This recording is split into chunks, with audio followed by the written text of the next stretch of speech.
আসসালামু আলাইকুম এভরিওয়ান, আশা করি সবাই ভালো আছেন। বন্ধুরা, আজকে আপনাদের নিয়ে আসলাম সমুদ্র সৈকত কুয়াকাটা, যা অন্য নামে পরিচিত সাগরকন্যা হিসাবে বিখ্যাত।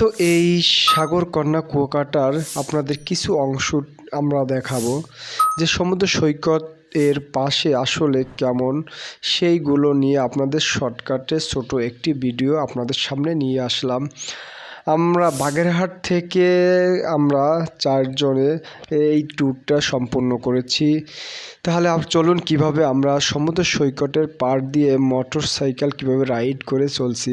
আসলে কি মোটরসাইকেল এই নদীর পাশ দিয়ে চালানো খুব টাফ বিষয়। আপনারা যারা মোটরসাইকেল রাইড করতে চান, যারা খুবই দক্ষ, শুধু তারাই আপনারা বাইক নিয়ে চড়তে পারবেন। তা না হলে আপনি চলতে পারবেন না, কারণ